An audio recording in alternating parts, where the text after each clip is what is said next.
Okay, so picture this, Fifth Avenue, New York City. There's a homeless man named David, and for 8 long months, he's been sitting in the very same spot, feeling completely invisible.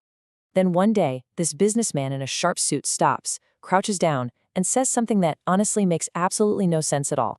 You're sitting on a gold mine.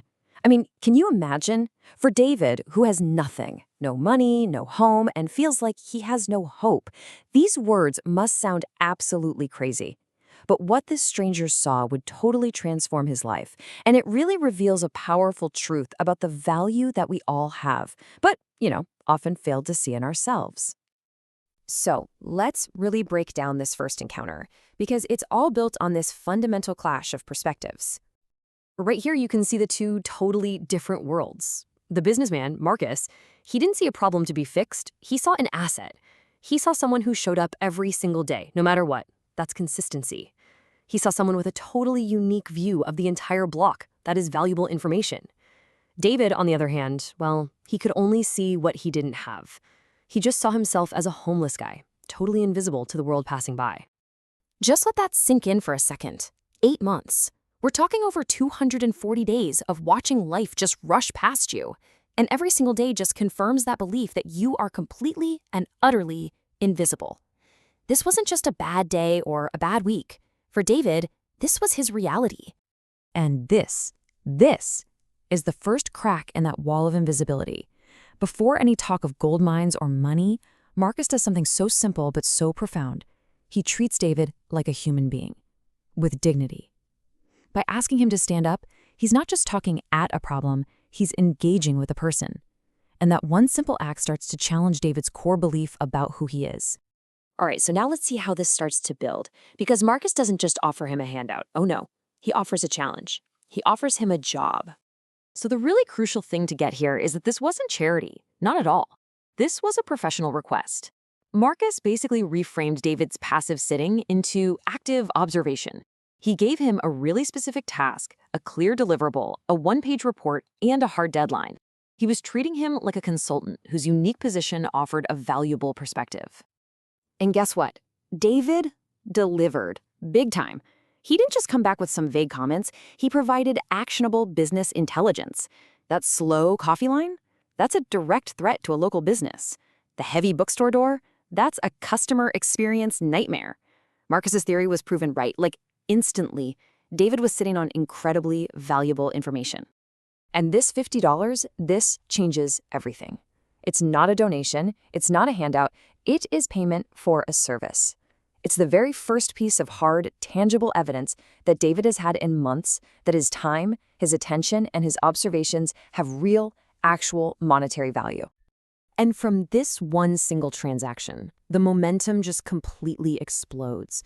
That one small action of writing a report, it creates this powerful chain reaction. It's like lighting a fuse. I mean, just look at this timeline. It's staggering, right? On day one, he writes a report. The very next day, he's being tasked with having conversations. Within a single week, he's basically a daily consultant. And just 3 months later, he's cleaned up, he's in a shelter program, and he's presenting his findings to Marcus's entire team. This wasn't some slow crawl. This was a rocket ship fueled by continuous action. This number right here, this signifies a huge shift. It's the move from being, a gig worker to an employee, a part-time job, an hourly wage, even a title, community insight consultant. It's a formal recognition of his value and really a foundation for some stability. And here, Marcus just spells it out for us. This is the key. The real transformation wasn't the money or the clothes. It was all internal. David stopped defining himself by his circumstances and started seeing himself through his contributions. The value? It was always there.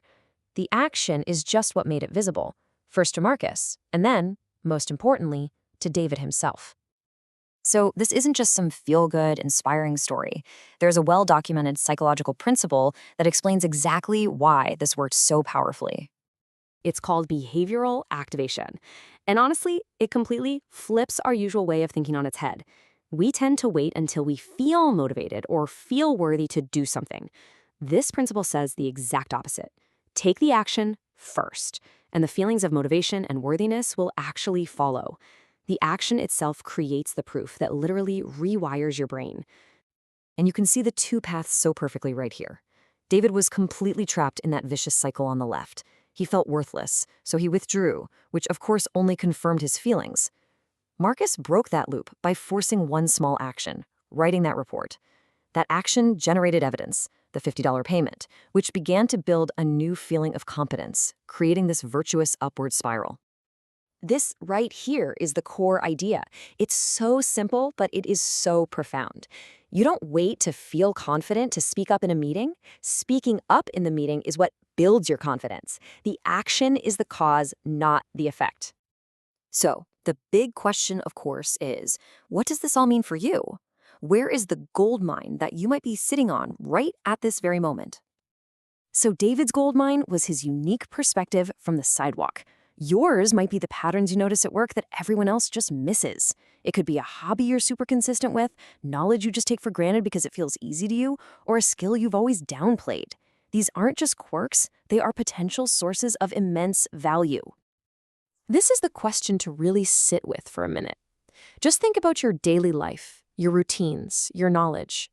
What is that one thing, that observation, that skill, that piece of insight that you have, but you've just dismissed as unimportant?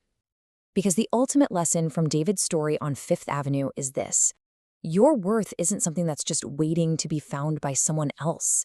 It's something that is proven moment by moment through the actions you take.